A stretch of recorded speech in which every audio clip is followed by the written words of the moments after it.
ሰላም ጤና ይስጥልኝ ውድ ተመልካች አድማጮቻችን፣ ይህ ኤንቢሲ ወቅታዊ ዓለም አቀፋዊ ዝግጅታችን ነው። በዛሬው ዝግጅታችን Russia and China deny United States of America allegation of violating nuclear testing moratorium. እንዲሁም United States of America nuke sniffer makes emergency landing at United Kingdom airbase. ወዲያም missile defense race shifts to space. Experts say real battle in first minutes after launch. ኢራንና ሩሲያም በኦማን ባህርና በህንድ ውቅያኖስ የጋራ የጦር ልምምዳቸውን ዛሬ ጀምረዋል። ወዲያም የአሜሪካ የኢራንና የእስራኤልን የግዙፍ ጦርነትና የቀሬ ዝግጅት እንዲሁም ሌሎች ወቅታዊ ጉዳዮችን ይዣለሁ። እስከ ዝግጅቱ ፍጻሜ ድረስም አብራችሁኝ ትዘልቁ ዘንድ የአክብሮት ግብዣዬ የአየር ሞገዱን ሁሉ አሳብሮ ከልባችሁ ይድረስ የምላችሁ አዘጋጅቼ የማቀርብላችሁ ትዕግስቱ በቀለ ነኝ። ተለብሰው የላት ትከናነበው አማራትን አሊያም በገዛ ረሟ እባብ ይዛ ታስፈራራለችን የሆነችዋ ሱዳን በሰላም ሰርቶ የመኖር ግልጥ ምስጢር ተሰውሮባት ይኸው እርስ በርስ በጦርነት ሰደድ እሳት ባህር ዋና ውስጥ ገብታለች። የተባበሩት መንግሥታት ድርጅት ባወጣው የዛሬ መግለጫው ከ50 በላይ ንጹሐን ሱዳናውያን በሰው አልባ የጦር አውሮፕላን ወይም ድሮን በሚሉት የዘመን አመጣሽ ቴክኖሎጂ አሊያም የስልጣኔ ፈሰስ በዚያ መቅሰፍተኛ ዱዳቁስ ጥቃት ተገድለዋል ነው ያለው። ድርጅቱ በሰብአዊ መብት ተሟጋች ኮሚሽነሩ ቮልከር ቱርክ በኩል ብሶቱን ገልጦ ያለው አንድ ነገር አለ። ያውም These latest killings are yet another reminder of the devastating consequences on civilians of the escalating use of drone warfare in Sudan ነው ያለው። ጉዳዩ ከጫጩት ፊት ፈንግ ላይ ወራ ምን ሆኖ እንጂ ይሄ ዘመን መላው ዓለም ጦርነቱን በድሮንና በአርቲፊሻል ኢንተለጀንስ ወይም ኤአይ ያደረገበት ጊዜ ሆኗል ነው የሚባለው። ዛሬ ፈጠጫና ውጥረቱ ያረበበባቸው በርካቶቹ ሀገራት የስንዴና የበቆሎ ጉዳይ የሕዝባቸው የወደፊት የረሃብና የእጦት ወይም የቀለብ ጉዳይ አሳስባቸውም ብቻ ይላሉ። ብቻ ያንን ማዕተኛና መቅሰፍተኛ ዱዳቁስ እነርሱ ድሮን ይሉትን የሰው አልባ የጦር አውሮፕላን የሚያገኙበትን ቀዳዳ ብቻ ያሳድዳሉ ነው የሚባለው። እውን ግን የሱዳን ተዋጊ ወገኖች የሱዳን ጦር ኃይልም ይሁን የሱዳን ፈጥኖ ደራሽ ኃይል ጎራ በከፈሉበት ውጊያቸው ተጎጂዎቹ እነርሱ ብቻ ይሆኑ ወይስ ንጹሐኑ? ለዚህ ጥያቄ ደግሞ የተባበሩት መንግሥታት ድርጅት ያወጣው ሪፖርቱ ይመልሰዋል። የድሮን ጥቃት አንድም ከኑግ የተገኘ ሽመጭ አብረሽ ተወቀጭን፣ ሁለት ምልሃጣን የመጣ ለጻድቃን ይተርፋልን ያስታውሱበታል። አረ ለመሆኑ ከሱዳን የእርስ በርስ ጦርነት በስተጀርባ እነማን አሉ ይሆን ሲባል ሳውዲ አረቢያና የተባበሩት አረብ ኤምሬት እርስ በርስ ሲካሰሱ ይሰማል። ይህም ቢሆን የመገበሪያውን መጋረጃ ሸጦ የበላ ራሱ ይለፈልፋል ቢሉት ሌባው ሆዬ ምን ነውን ያለፈለፍ እኋ ለይሉትን አሊያም ለሞተቿ እናት የማንም አልበጃት አንዱ አፈር አንዱ ድንጋይ ጫነባት ይሉትን መሆኑ ነው። ለንጹሐኑ ሱዳናውያን የበጃቸው አንድም ነገር የለም። በአንጻሩ እኒያ የሱዳን የሥልጣን ጥመኞቹ ለዚያች አገር ድሃ ቤተ መንግሥት የቅንጦት ኑሮ በማለም ነፍጣቸውን እየወለወሉና የሰው አልባ የጦር አውሮፕላን ወይም በዘመኑ የስልጣኔ መገለጫው ድሮን በእርዳታም በግዥም እያሉና እያሰሱ ንጹሐኑን ዜጎች ሲቆሏቸው ይታያል። የንጹሐኑ እልቂትና ሰቆቃ ባስከፊነቱ ዛሬም ቀጥሏል ነው የሚባለው። ይህች ዓለም የቆጡን አውርድ ብላ የብብቷን ጣለችን አለያም ሲሮጡ የታጠቁት ሲሮጡ ይፈታልን ሆናለች ይሏታል። አንድ ቦታዋ ወይም አንድ ስፍራዋ አስተማማኝ ሰላም አለው ተብሎ አይታሰብም ወይም እምነት አይጣልበትም። በሩሲያና ዩክሬን መካከል ጦርነቱ 4 ዓመታትን እየቆላ ባስከፊ መዘዝ ዛሬም ቀጥሏል። ድርድር ይሉት ውይይት አልገታህ አልፈታህ ብሏል። በአሜሪካ በኢራንና በእስራኤል መካከል የጦርነት ነጋሪቱ እየተጎሰመበት ገና የንጹሐን ሰዎች እልቂት ድግስ አቆልቋዩ ተጥሏል ነው የሚባለው። በአሜሪካ አደራዳሪነት በጄኔቫ የተካሄደውም ድርድር ቢሆን ያለ ፍሬ መና መቅረቱ ተሰምቷል። በሁለቱም ወገን ሰሞኑን በሩሲያና በዩክሬን መካከል በአሜሪካ አደራዳሪነት በዚያው በጄኔቫ በስዊዘርላንድ ተደርጎ የነበረው የድርድር ሂደት ለፍቶ መና ቀርቷል፣ ዋጋ ቢስ ሆኗል። ምንም የተጨበጠ ፍሬ የለበትም። ወዲህም በተመሳሳይ በኢራንና በአሜሪካ መካከል ሲካሄድ የነበረው የኢራን የኒውክሌር ጉዳይ ድርድርም ይህን ያህል ጭብጥ አልተገኘበትም። ለነገሩ ሁለቱም ምንድን ያሉት መልካም የሚባል ነው። ሁለተኛው ዙር ድርድር ተስፋ ሰጪ ምልክቶች ታይተውበታል ነው የተባባሉት። ምን ይበሉ? በፍጹም ሊግባቡ ቀርቶ ሊስማሙ ቀርቶ ሐሳብ ሊለዋወጡበት የማይቻሏቸው የመደራደሪያ ነጥቦች ናቸው የቀረቡት። እንመልከታቸው። ኢራን በኒውክሌር ጦር መሳሪያ ጉዳይ ብቻ ከተወያየን እንቀመጥ ነው ያለችው። አሜሪካ ደግሞ የለም የኒውክሌር ጦር መሳሪያ ጉዳይማ እሱ የተበላ ቁብ ነው፣ በአንድ መንገድ አንድ ስፍራ ላይ የቆመ ጉዳይ ነው፣ እሱ እንዳለ ነው፣ የሚያጠያይቅ አይደለም። ነገር ግን ኢራን የባለስቲክ ሚሳይሎቿን ቁጥርና የውጤት ርቀትም ፈጽሞ መገደብ አለባት። ከዚያም ውጪ ዩራኒየም የሚሉት ነገር ማብላላት ወይም ማበልጸግ በፍጹም አትችልም። ሌላው ሦስተኛው በዚያ በመካከለኛው ምስራቅ ቀጠና ምድር የሚርመሰመሱትን ታጣቂ ኃይሎች በኢራን ይደገፋሉ የሚባልላቸውን የሊባኖሱን ሐዝቦላ፣ በጋዛ ሰርጥ ያሉት የሐማስ፣ የኢስላሚክ ጂሃድ፣ የአልአቅሳ የሰማዕታት ብሪጌድና የአልቋሳም ብሪጌድ እንዲሁም በየመን ያሉትን ሐውቲዎችን በኢራቅና በሶሪያ ያደፈጡትን የከታይባ ሐዝቦላና የኢስላሚክ ሬዚስተንስ ኃይሎችን በፍጹም መደገፍ ይሉት ነገር ፈጽሞ ኢራን ከነዚያ የሞት ያህል መራቅ አለባት የሚል ነው። ኢራን ደግሞ ንክቻ አባቢለዋለች። ምን ሲደረግ እናንተ ማናችሁና ነው ይህንን የምትሉት? ዩራኒየምም ማብላላለሁ ለሰላማዊ የኃይል አማራጭ። የኒውክሌር ግንባታም ቢሆን ለሰላማዊ የኃይል አማራጭ የማይውልበት ምንም ምክንያት የለም። እኔ ድሮውንም የኒውክሌር ጦር መሳሪያ ለመታጠቅ አልፈለግኩም፣ አላሰብኩም፣ በተደጋጋሚ ነግሬያለሁ። ግን ደግሞ ታዛቢዎቹ ሲገልጡ እኛም በዓለም አቀፉ የትንታኔ ዘገባችን ደጋግመን እንደተመለከት ነው ኢራን በተደጋጋሚ የኒውክሌር ጦር መሳሪያ የአቶሚክ ቦምብ ለመያዝ ስለመቃረቧ መናገሯን ሹማምንቶቿ በእርግጠኛነት መናገራቸውን የምናስታውስበት ጊዜ የተዘነጋ አይደለም። ነገር ግን የኢራን ባለሥልጣናት የለም፣ በተለይም ፕሬዚደንቱ ማስዑድ ፔዜሽኪያን እንዲሁም አባስ አራግቺ የውጭ ጉዳይ ሚኒስትሯ ማለት ነው የኢራን በፍጹም ሀገራቸው የኒውክሌር ቦምብ ወይም የአቶሚክ ጦር መሳሪያ መታጠቅ አትፈልግም ሲሉ በአደባባይ ገልጠዋል። አሜሪካ ግን ወዲህም ኢዝራኤል ኢራንን አንድ ጊዜ አመንዝራ ካሏት ብትቆርብማ ምኗትን አድርገዋታልና የለም የኒውክሌር ጦር መሳሪያ ይዛለች። አንድም ልትታጠቅ እየጣረችና እየሰራች ነው። ይሄ ግልጥ ነው፣ እኛ እናውቃለን። ከእኛ ወዲያ ፉጨት አፍ ማሞጥሞጥ ነው። አትልፉ፣ ድፍን ዓለም ይወቅ። ኢራን ያንን መርዘኛና መዘዘኛውን አጥፊ የጦር መሳሪያ ይዘዋለች አሊያም ልትሰራ ተቃርባለች በሚል የዓለም አቀፉ የአቶሚክ ተቆጣጣሪ ተቋሟና ዳይሬክተር ራፋኤል ግሮዚም በተደጋጋሚ ኢራንን ወንጅለዋታል። ኢራን በበኩሏ አሜሪካና ኢዝራኤልን የለም ለድርድርም ብለው ቢያስቀምጡኝ እንኳን እነርሱ የሚታመኑ አይደሉም፣ ድመት መንኩሳ አመሏን አትረሳ ነው። እውን ድመት አይጥን አይታ ትተኛለች ወይ? ወይስ ደግሞ ተዘልዝሎ የተሰቀለ ሥጋን አይታ መግቢያ ቀዳዳ ሳትፈትሽ ትቀራለች ወይ? ይሄንን ነው የሚሉት። ሁለቱም በዚህ ነክ ናቸው። ታዲያ ሰሞኑን ባለፈው በኦማን ሜስካት ተደራደሩ የአሜሪካና የኢራን ባለሥልጣናት፣ ውጤት የለም። አሁንም በቅርቡ ባለፈው ማክሰኞ በስዊዘርላንድ ጄኔቫ ተገናኝተው መከሩ። በሦስተኛ ወገን ዶለቱ። የወጣ ነገር የለም። ታዲያ ምንድን ነው ዛሬ የሚወጣው መረጃ? አሜሪካ ኢራንን መምታቱ አይቀርም። ወደ በኋላ ላይ መጣበታለሁ። ይህች ዓለም በጦር መሳሪያ ሽቅድምድምና በእልቂት ስሌት ውስጥ ገብታለች ነው የሚባለው። የሩሲያ የቻይናና የአሜሪካ በህዋ ላይ የጦር መሳሪያ ሽቅድምድም መጀመርና በኒውክሌር ጦር መሳሪያ ሽኩቻ ውስጥ መግባት ለዓለም የሚበጃ አይደለም። ምድሪቱ የሚሞከሩባት መርዘኛና መዘዘኛ የኬሚካልና የባዮሎጂካዊ የጦር መሳሪያዎች የተለያዩ ተላላፊ በሽታዎችን አትርፈውላታል።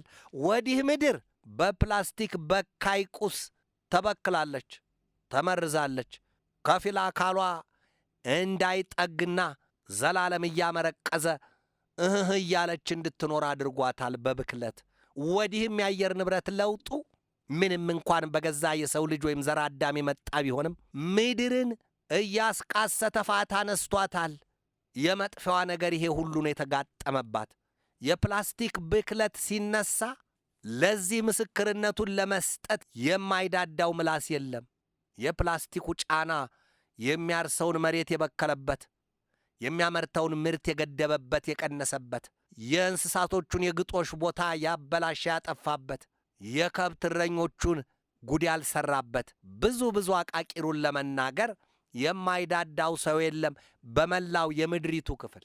ሦስቱ ሀገራት ከዚህ ውጪ በጥበባቸውና በሀብታቸው ልክ በህዋ ላይ የኒውክለር ጦር መሳሪያ እናሰፍራለን ሲሉ በአስፈሪ ደረጃ እየተዘጋጁ ነው። በተለይም አሜሪካም ሩሲያና ቻይናን ትጠረጥራለች። በተለይም ሩሲያ እንደውም ሩሲያ ቀድማ በህዋ ላይ የጦር መሳሪያዋን አስፍራለች ነው የሚባለው። አሜሪካ ጥርጣሬዋ ለጉድ ሆኗል። ሁለቱም ሀገራት በቅርቡ የኒውክለር ጦር መሳሪያ ሙከራ አድርገዋል ስትል አሜሪካ ሩሲያና ቻይናን ትወነጅላለች። ይሁንና ግን ሁለቱም የአሜሪካን ክስ ዓይን ያጣና ሙልጭ ያለ ውሸት ሲሉ ውድቅ ያደርጉባታል።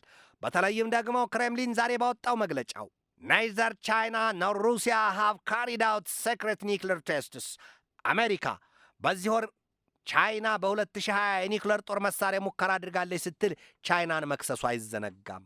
አሜሪካ በኒውክለር ጦር መሳሪያ ጉዳይ ቻይናን፣ ሩሲያን፣ ሰሜን ኮሪያና ኢራንን አታምናቸውም፣ ትወነጅላቸዋለችም ነው የሚባለው።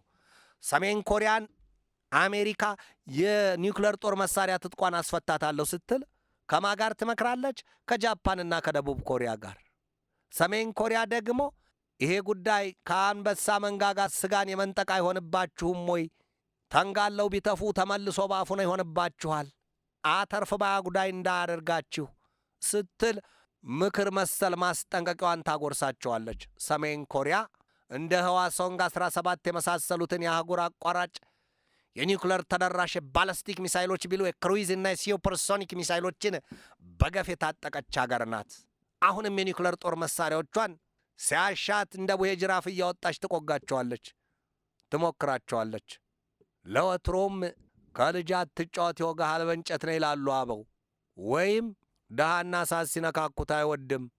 ሰሜን ኮሪያ ብሶቱና እልሁ ካስገነፈላት ከነመረቁ በቅርቧ ወይም በአቅራቢያዋ ያሉትን ጃፓንና ደቡብ ኮሪያን ጋት አድርጋ ራቅ ወዳለው የአሜሪካ የጦር ሰፈር በጓም ላይ ትዞራለች።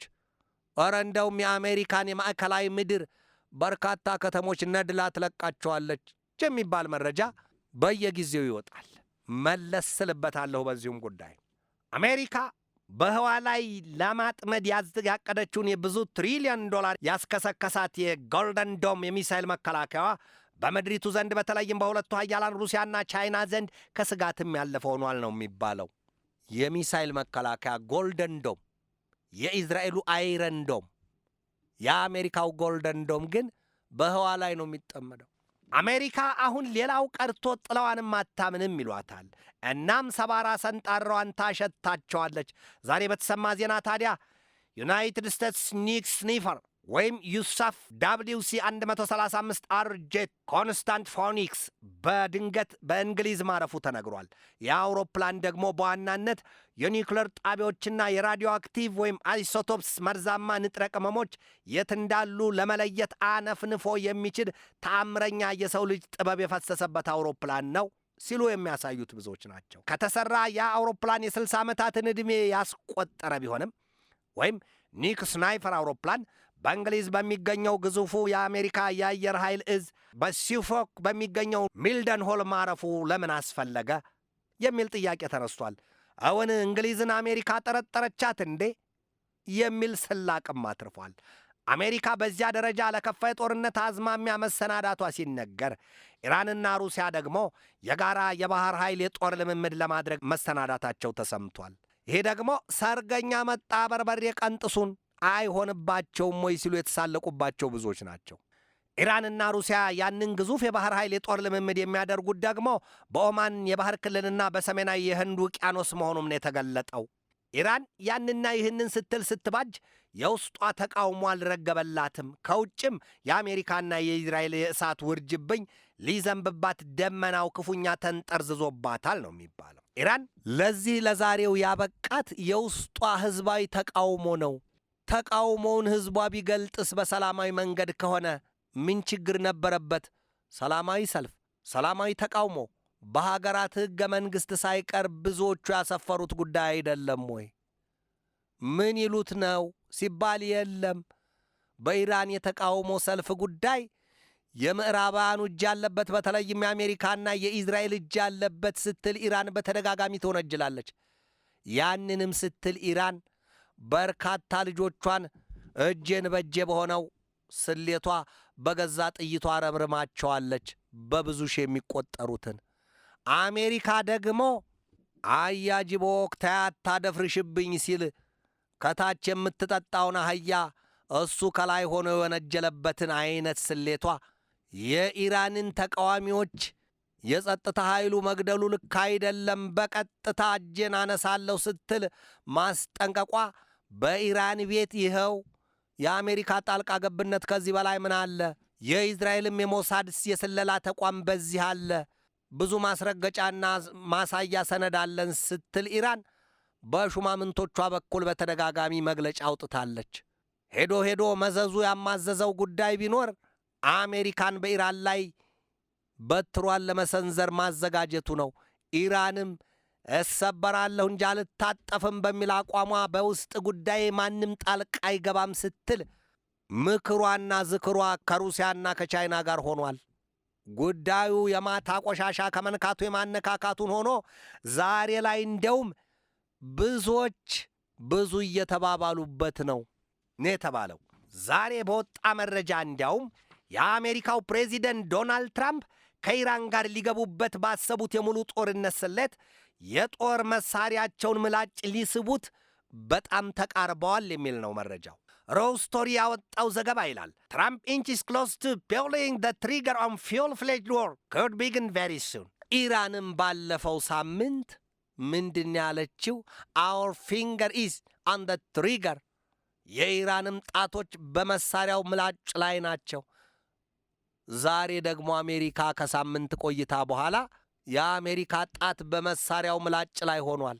መሳሪያው ክላሽ አይደለም፣ ሚሳይል አይደለም፣ ሌላ ይሆናል የሚል ፍራቻ ነው ያረበበው። የአሜሪካ የጦር አውሮፕላኖችና የጦር አውሮፕላን ጫይ መርከቦች በገፍ ከ6,000 በላይ የአሜሪካ ወታደሮች በዚያው አድፍጠዋል። ኢራንም ዛሬ በተሰማባት ዜና ከ20 በላይ የባህር ሰርጓጅ የጦር መርከቦቿን በየስፍራው እንደ ዣርት ሾህ የሰገሰገቻቸውን መርዘኛና መዘዘኛ የጦር መሳሪያዎቿን ሰግጣ በባህሩ ጥልቅ ስፍራ አስደፍጣለች። ኢራን እንዲህ በዋዛ የምትቀመስ ሀገር አልሆነችም። አሜሪካን ብትሆን ባትገልጠው ነው እንጂ ፈራ ተባባይ ልቧ እየታየባት ነው ይሏታል። ትራምፕ የመጨረሻውን ውሳኔ አልወሰኑም። ለዚህ የመጨረሻ ውሳኔ ምን ያስፈልገዋል? ትራምፕ ሞኝ ናቸው ወይ? ዛሬ ሌሊቱንስ ቢያድሩባት ነገስ ቢያደርጉት ማን ጠየቃቸው? ማን ይጠይቃቸዋል? ብቻ ኢራን ተዘጋጅታለች ለአጻፋ ምላሽ። እንደ ከዚህ ቀደሙ ተስተካክዬ አልተኛላቸውም። ይልቁንም ሲረግጡኝ የምቆርጥና የምጥል ሰይፍ ነኝ፣ ሲያሸቱኝም ዋጥ ስልቅጥ የማደርግ ነኝ፣ ለስለላውም ለጦር መሳሪያውም የምበጅም የምመችም አይደለሁም ስትል ኢራን ዝታ በቆራጥነት ቆማለች። ሩሲያን በበኩሏ ዛሬ ዘራፍ ስትል በውጭ ጉዳይ ሚኒስትሯ ሰርጌይ ላቭሮቭ በኩል አንዲት ጥቃት በኢራን ላይ ቢሰነዘር ውጤቱ ወይም ደግሞ ነገሩ ሌላ ይሆናል፣ ሌላ መልክ ይዛል ስትል አስጠንቅቃለች። በእርግጥ ግን ይላሉ የወታደራዊ ተንታኞቹና ብዙዎቹ ታዛቢዎች እንዲሁም የነገር ሰንጣቂዎቹ ሩሲያ መዛትና ማስጠንቀቅ ልምዷ ነው። በኢራን ጉዳይ ከዚህ ቀደም የወታደራዊ ውልና ፈርጀ ብዙ ውል ስምምነት ከተፈራረሙ በኋላ አልነበረም ወይ በሰኔ ወር ኢዝራኤልና አሜሪካ ኢራንን ያበጠሯት? ስለምን አንዲት ከላም አልተናገረችም? የለም ሩሲያ እኮ የራሷ አሮባት የሰው ታማስላለችናት እንዲች ብላ በኢራን ጉዳይ ከኢራን ጎን አትቆምም ይሏታል። ነገር ግን ሩሲያም ትሁን ቻይና በኢራን ጉዳይ የሆድ ህመም ገብቷቸዋል። ማጭድ የማይገባበት በእጅም የማይታረም እንዲሁ ውስጡን እያጉተመተሙ መግለጫ ብጤ እየሰጡም እያስጠነቀቁም ነው። አንዲት የጦርነት ጉዳይ ከተከፈተ በሚል ኢዝራኤል በበኩሏ ዛሬ በሀገር ቤት ለጦር ኃይሏ በተጠንቀቅ ይቆም ዘንድ ትእዛዝ ሰጥታለች። የኢዝራኤሉ ጠቅላይ ሚኒስትር ቤንያሚን ኔታንያሁ ናቸው። ተጠንቀቅ፣ ተዘጋጅተህ ቆየኝ፣ የመጨረሻውን ፊሽካ ድምፅ ትሰማለህ ያሉት። እስራኤልም ራሷ ብትሆን ከአሜሪካ ነው ውሳኔ የምትጠብቀው። በተናጠልም ለመምታት ቢሆን የአሜሪካን ይሁንታ ትፈልጋለች። ምክንያቱም አፍንጫን ሲመቱት ዓይን ያለቅሳል። እስራኤል በዚያ በኢራን ጦርነት የመጀመሪያውን በትር ሰነዘረች ማለት በቀጥታ አሜሪካ አለች። አሜሪካ 2 የጦር አውሮፕላን ጫኝ መርከቦቿን በደርዘን ከሚቆጠሩ ሌሎች የጦር መርከቦች ጋር በዚያው አስደፍጣለች። ሰሞኑን ዛሬ ወይ በኋላ ላይ ወይ ነገ ከ80 እስከ 86 የጦር አውሮፕላኖችን እንደ ሱፍ ጭና በጀርባዋ ወደ ምስራቃዊ ሜዲትራኒያን ባህር የምትደርሷ የዓለማችን ግዙፏ የጦር አውሮፕላን ጫኝ መርከብ ዩኤስኤስ ጀራልድ አር ፎርድ እሷ ናት የምትጠበቀው ይላሉ። ምንም ተባለ ምን በዚያም ተሄደ በዚህ ግን የአሜሪካው ፕሬዚደንት ዶናልድ ትራምፕ ከቅዳሜ በፊት ኢራንን ሊያበጥሯት ይችላሉ። በኢራን ላይ ጥቃት ሊፈጽሙ ይችላሉ። ኢራን ይሄ ጥቃት ሲፈጸምባት ሿ ብትን ብላ እንደ ጎፈር የምትበጠር አይደለችም። ይልቁንም ለመልስ አጻፋ የተዘጋጀች ነች። እያስጠነቀቀች ነው የተባለው። እስቲ ወደ መጨረሻ ያደረግነው የኮሪያ ልሳነ ምድር ጉዳይ ልለፍ። አሜሪካ በኮሪያ ልሳነ ምድርም ከሰሜን ኮሪያ ብርቱ ስጋት አለባት ነው የሚባለው። ያውም ዛሬ የወጣው መረጃ እንደሚያሳየው ኖርዝ ኮሪያስ ኪም ጆንግ ኡን አንቬይልስ ኒውክሌር ካፓብል ሮኬት ሲስተም። ኪም በገዢው ፓርቲ ስብሰባ የመክፈቻ ንግግራቸው ይህንን ብለዋል። When this weapon is used, no force would be able to expect God's protection. ማንም ይህን የጦር መሳሪያ የምንሞክረው ከሆነ ይህንን የምንጠቀመው ከሆነ የትኛውም የምድር ኃይል በእግዚአብሔር ጥበቃም ቢሆን እድናለሁ ብሎ እንዳያስብ። ምን አይነት የጦር መሳሪያ ቢሆን ነው? ኒውክሌር ካፓብል ሮኬት ሲስተም ነው መሳሪያው። መለስ አድርገውም የሰሜን ኮሪያው መሪ ፈርጣማውና አጭሩ ወጣቱ እንዲህ አሉ። ኪም It is really a wonderful and attractive weapon. ያ አሁን ሰሜን ኮሪያ አዲስ ያወጣችው የሮኬት ላውንቸር 400 ኪሎ ሜትር ርቀት ላይ ያለን ማንኛውንም ኢላማ በቅጽበት በመርዛማ ኃይሉ ወደ አመድነት የሚለውጥ ነው። ወዮላት ደቡብ ኮሪያ ተብሎለታልም። ኪም አድርገውና ወደ ትራምፕ ፊታቸውን የሚያዞሩ ከሆነም የጓም የጦር ሰፈር ቢሉ የማዕከላዊ የሀገራቸው ስፍራ ከተሞች ደብዛቸው ይጠፋል ነው የሚባለው። Its primary purpose is to neutralize the combined air power of South Korea and America. ሰሜን ኮሪያ መጀመሪያ ይህንኛውን መሳሪያ ዛሬ ስታወጣው ምንድነው ጥበቧ? የአሜሪካና የደቡብ ኮሪያን የተባበረና የተቀናጀ የአየር ኃይል በረቃቅሶ መሹለክ ብቻ አይደለም፣ አመድም ትነትም ለማድረግ ነው። ይሄ ነው ጉዳዩ። በቃ ሰሜን ኮሪያ ቆርጣለች። እስኪ ቆም እንበልና አንድ እውነታኒ አሜሪካን ፈርስት በሚለው ፖሊሲዋ የምትታወቀው አሜሪካ በተለይም በዶናልድ ትራምፕ አስተዳደር ከማትጋጨው ሀገር ጋር አለ ወይ? የማትጋጭበት ቀጠናና የምድሪቱ ገጽ ወይም የምድሪቱ ፊት አለ ወይ? የለም ይሏታል። እንዴት? አሜሪካ አሁን በገባችበት የኢራን የኒውክሌር ጉዳይ ወይም የኢራንና የኢዝራኤል የድርድር ጉዳይ ጦርነቱ የሚፈነዳ ከሆነ ኢራን አስጠንቅቃለች ደጋግማ። ወዮላቸው የባሕረ ሰላጤው ሀገራትና የመካከለኛው ምስራቅ ቀጠና ሀገራት። ማንም ተኝቶ አይነጋለትም፣ የነገዋን ጀንበር አያይም ስትል ቅድሚያ ከሳውዲ አረቢያ፣ ከኳታር፣ ባህሬን፣ ዮርዳኖስ የሚተርፈኝ ሀገርና ነገር የለም ብላለች። ለአሜሪካ የጦር ማዘዣ ሰፈሮቻቸውን ሰጥተዋል፣ የአየር ክልላቸውን ፈቅደዋል። ቀድሞ ነገር የአሜሪካን የጦር ሰፈር በዚያ መስጠት የለባቸውም ስትል ያንን ቀጠና በእሳት ሰንሰለት አያይዛ እንደ ችቦ ልታጥለቀልቀው አቅዳለች። ብቻ አንዲት ነገር ነው የምትጠብቀው ከአሜሪካ የመጀመሪያውን ጥቃት። እስራኤል ይሏታ ይሁዳዊቷ ሀገር መጀመሪያ ላስ ብላ ትጠፋለች ነው የምትለው ኢራን። አሜሪካን ብትሆን በዚያ ቀጠና ያሉት በባሕረ ሰላጤው ሀገራትና በመካከለኛው ምስራቅ ቀጠና ሀገራት ያሉት የጦር ማዘዣ ሰፈሮቿ አዲስ ምላጭ ላጨውን ጸጉር ነው የሚመስሉት ላስ። ይሄ ጉዳይ በኢራን ልብ ተሰልቶ ያበቃ ያለቀ ጉዳይ ነው። የጦር ሰፈሮቹ ብቻ ተመርጠው ይመቱ ይሆን ወይ? ይሄም ሌላ ጥያቄ ነው። እባብ ግደል ከነበትሩ ገደል ሁሉም ናቸው። በየሀገራቱ ምድር አይደለም እንዲህ ያሉት። ጥይቱ የት ያርፋል? ጥያቄው ለሁሉም ነው። አሜሪካ በኮሪያ ልሳነ ምድርም ቢሆን ከሰሜን ኮሪያ ጋር፣ ጃፓንን ስትል ከሩሲያና ቻይና ጋር፣ የደቡብ ቻይና ባህርና የታይዋንን ደሴት ጉዳይ ስትል ከቻይና ጋር ጦርነቱ የማይቀር ሆኗል። ሞት ቢዘገይ የቀረ ይመስላል ይላሉ ኢትዮጵያውያኑ። አሜሪካ ከብዙዎቹ ጋር ተፋጣና ውጥረቷ ተካሮ ነው ያለችው። ዓለም አይዋጥ አይተፋን የሆነባት የዚህ ዘመን የጦርነት አባዜዋ ይዟት ሊጠፋ ነው ይሏታል። ስለ ሰላም ውሎ ባደረ ቁጥር የሚናገር አንድ የለም። ቀድሞ ነገር ሰላም የሚለው ጉዳይ ከሰው ልጆች አእምሮ፣ ከሰው ልጆች አንደበት ሰላም ጤና ይስጥልን በጣም የሚጥምና ብዙ የሚያባብል ጉዳይ ነው ሰላም።